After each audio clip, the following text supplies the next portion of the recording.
C'est une fois, au paradis des aliments, un petit peintre nommé Mimi qui vivait dans la famille féculent, une famille très équilibrée. La famille était composée de Papa le riz, Maman le pâte, Patate la petite sœur et Flocon les grands frères.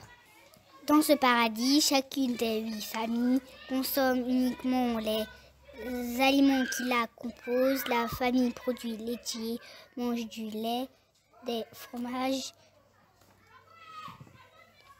La famille fruits consomme des mangues, des poires, des bananes. La famille légumes a beaucoup de choix.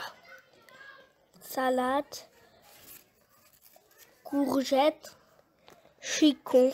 Et il en est ainsi pour les 8 familles du paradis des aliments. Hélas, petit, mais il n'était pas totalement comblé. Jamais de sa vie, il n'avait pu goûter une seule sucrerie. En effet, il n'y a pas de famille non indispensable au paradis des aliments.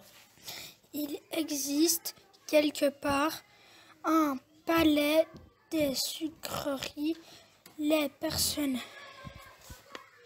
qui sont parties à sa recherche par envie de gourmandise ne sont jamais revenues. Un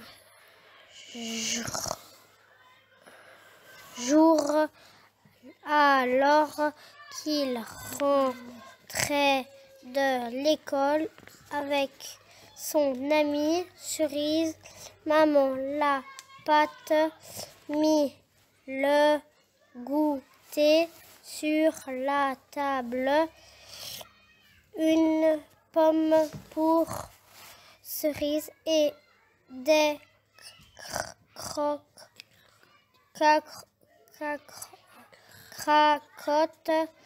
pour Mille. C'est trop pour Petit Mie. Il décida de se rebeller. Ni une ni deux.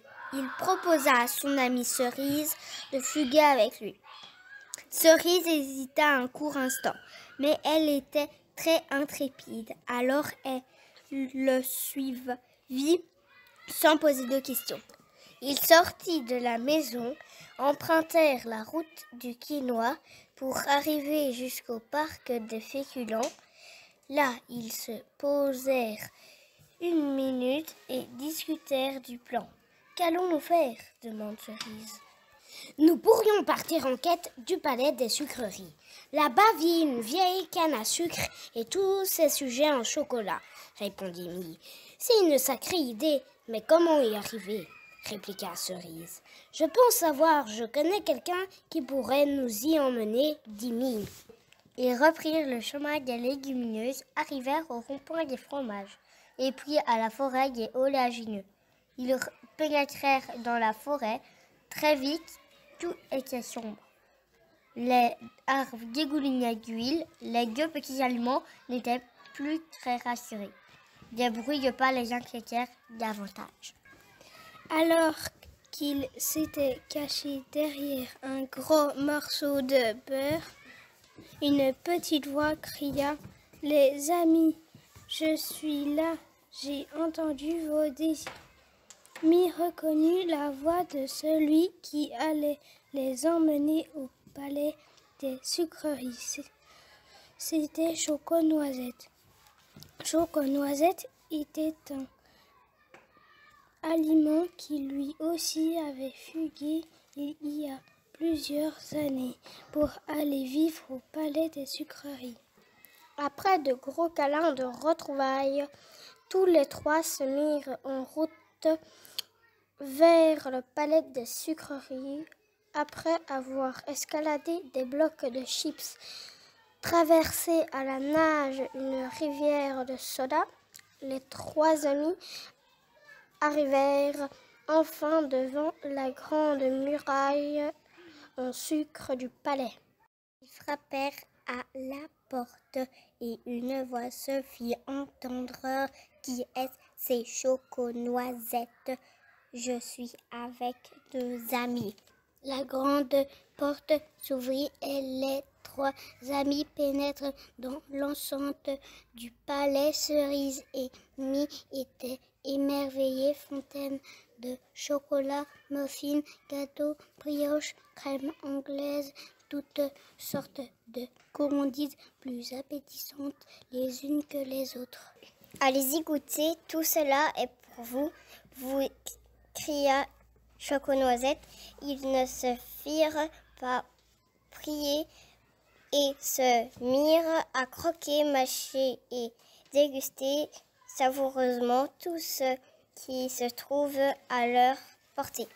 Ils étaient tous les 2 en train de se baigner dans la fontaine de chocolat quand tout à coup, ils virent qu'ils étaient encerclés par des soldats de 3 mètres de haut.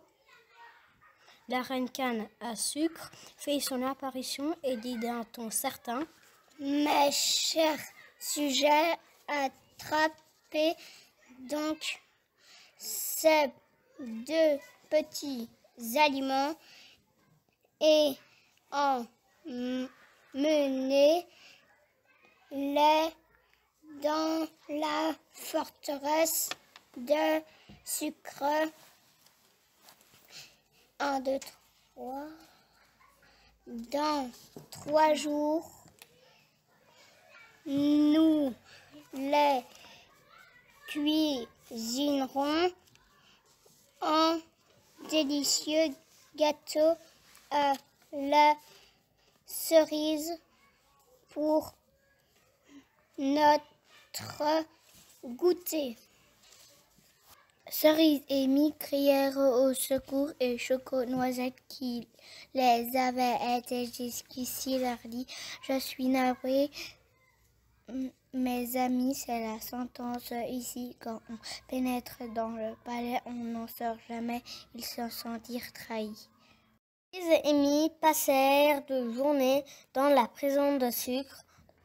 Ils étaient si tristes et regrettaient amèrement de s'être enfuis du paradis des aliments. Alors qu'ils étaient désespérés ce soir-là, ils entendirent des voix descendre les escaliers. Ils pensèrent que c'était la fin, qu'ils allaient finir en gâteau dans les prochaines minutes. Et là, des voix familières: Papa le riz, Maman la pâte, Patate la petite sœur et Flocon le grand frère. Quel miracle! Les 8 familles du paradis des aliments étaient là. Ils étaient venus pour les secourir. « Comment avez-vous réussi à nous retrouver ?»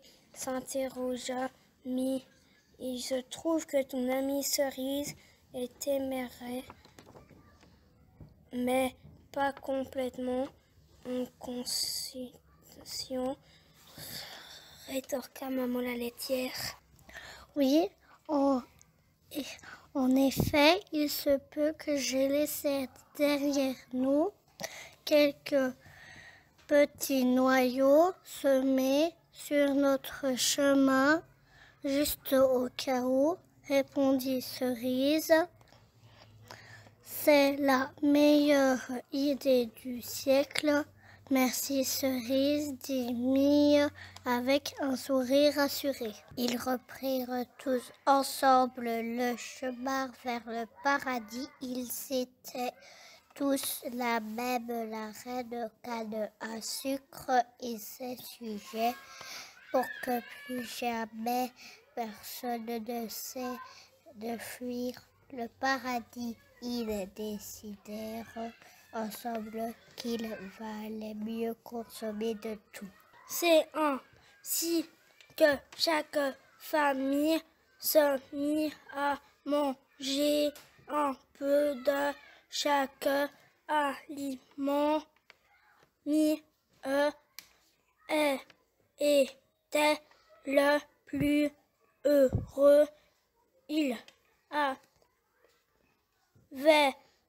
enfin une alimentation qui lui plaisait et qui était équilibré. De cette histoire est née la pyramide alimentaire.